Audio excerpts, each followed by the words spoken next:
नमस्कार दोस्तों, स्वागत है आप सभी का हमारे इस चैनल सनातन ज्ञान गंगा पर। दोस्तों, अगर आप जीवन में कुछ नया सीखना चाहते हैं तो इस चैनल को सब्सक्राइब जरूर करें।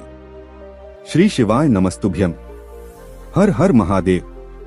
दोस्तों, पूज्य गुरु जी कहते हैं कि जब आप सारे व्रत कर चुके हों, सारे उपाय कर चुके हों, लेकिन आपकी कोई ऐसी विशेष मनोकामना हो जो ये सारे कार्य करने के बावजूद भी परिपूर्ण ना हो पा रही हो, आप कई महीनों से या कई सालों से महादेव से अपनी मनोकामना परिपूर्ण करने का प्रयास कर रहे हैं, लेकिन आपकी मनोकामना पूर्ण नहीं हो पा रही है, तो पूज्य गुरु जी का सिर्फ एक बूंद घी वाला ये उपाय आपकी बड़ी से बड़ी मनोकामना को बहुत ही जल्द परिपूर्ण कर देगा।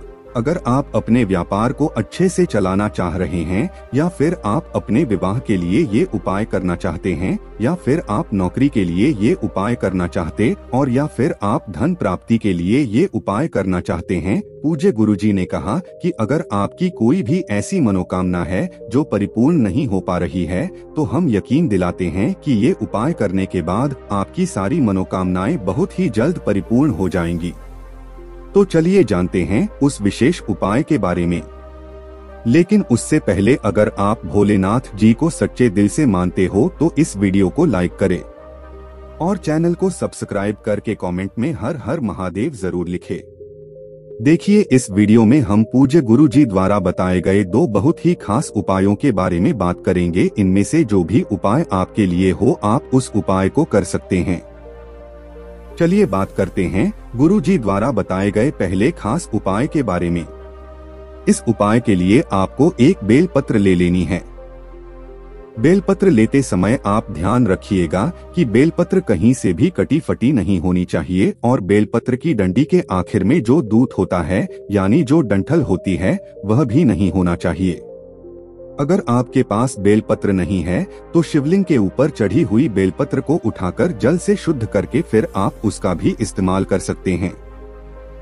फिर इसे के साथ आपको ले लेना है थोड़ा सा शहद। आप 2-4 बूंद शहद ले लीजिएगा।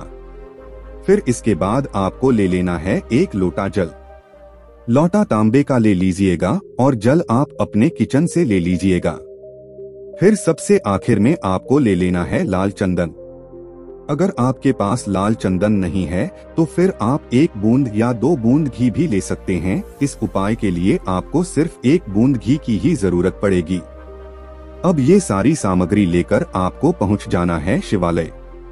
पूज्य गुरुजी ने कहा कि ये उपाय आप सोमवार के दिन सुबह भी कर सकते हैं, और अगर आपके पास टाइम नहीं है तो फिर आप पर शाम को भी कर सकते हैं। जब भी आपके पास टाइम, तब आप शिवालय पहुंचकर इस सुंदर से उपाय को कर सकते हैं। अब शिवालय पहुंचकर सबसे पहले आप जो एक बेल पत्र लेकर आए हैं, उस बेल पत्र की सबसे आगे वाली पत्ती पर, जिसे सबसे बड़ी पत्ती कहा जाता है, उसमें चिकनी साइड आपको शहद लगा देना है। आप अपने दाहिने हाथ यानी राइट हैंड के अनामिका उंगली से बेलपत्र की सबसे आगे वाली पत्ती में शहद लगा दीजिए। उसके बाद बीच वाली जो डंडी होती है, जिससे तीनों पत्तियां जुड़ी होती है, उसी डंडी में आपको एक घी की बूंद रख देनी है। आप जो भी लेकर आए हैं उसको अपनी अनामिका उंगली से इसी डंडी में लगा दीजिए, और ये बेलपत्र आपको अपनी हथेली में लेकर फिर शिवलिंग के ऊपर समर्पित कर देना है। देखें, शिवलिंग के ऊपर समर्पित करने के बाद आपको हथेली अभी हटाना नहीं है। ध्यान रखिएगा, बेलपत्र की चिकनी साइड का हिस्सा शिवलिंग में टच करेगा और बेलपत्र की डंडी जलाधारी की तरफ रहेगी। शिवलिंग के ऊपर यह बेलपत्र समर्पित करने के बाद आप अपनी हथेली हटाएंगे नहीं, बल्कि आपकी जो भी विशेष मनोकामना है, वह मनोकामना पूर्ण करने के लिए आप महादेव से प्रार्थना कर लेंगे। फिर उसके बाद आप अपनी हथेली बेलपत्र के ऊपर से हटा लीजिए। फिर सबसे आखिर में आपके पास जो एक लोटा जल बचा हुआ है, उस जल को धीरे धीरे इसी बेलपत्र के ऊपर या फिर शिवलिंग के ऊपर समर्पित करते जाइए, और लगातार शिव महापुराण के मूल मंत्र श्री शिवाय नमस्तुभ्यम का स्मरण करते जाइए, या फिर ओम नमः शिवाय का स्मरण करते जाइए। पूज्य जी ने कहा कि जल आपको इतने धीरे धीरे समर्पित करना है कि जल्द समर्पित करते करते आप कम से कम 11 बार श्री शिवाय नमस्तुभ्यम या फिर ओम नमः शिवाय का स्मरण जरूर कर लिया करें। फिर इसके बाद जलाधारी से जो जल नीचे गिर रहा उसको थोड़ा सा अपने हाथ में लेकर अपने दोनों आंखों के ऊपर यानी अपने दोनों नेत्रों के ऊपर लगा लीजिए।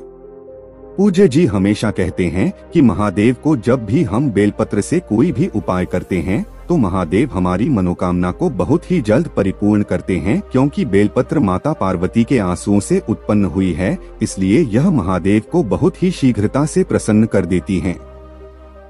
इसलिए हम लोगों को यह बेलपत्र वाला उपाय 3 सोमवार या 5 सोमवार लगातार करना चाहिए। तो पूज्य गुरुजी कहते हैं कि हमारे जीवन की ऐसी कोई मनोकामना नहीं, चाहे जितनी बड़ी से बड़ी मनोकामना हो, वह मनोकामना महादेव की कृपा से बहुत जल्द परिपूर्ण होती है।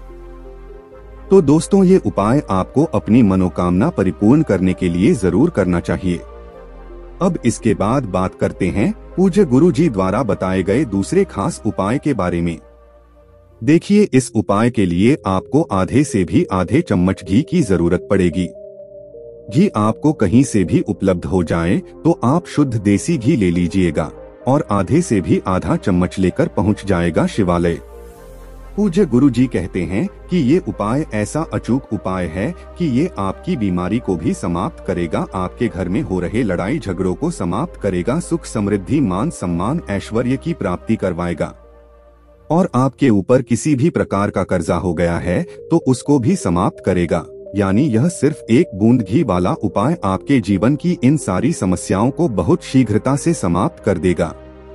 लेकिन पूज्य गुरुजी कहते हैं कि ये उपाय आप सोमवार के दिन प्रदोष काल में करेंगे तो आपके लिए सबसे उत्तम साबित होगा।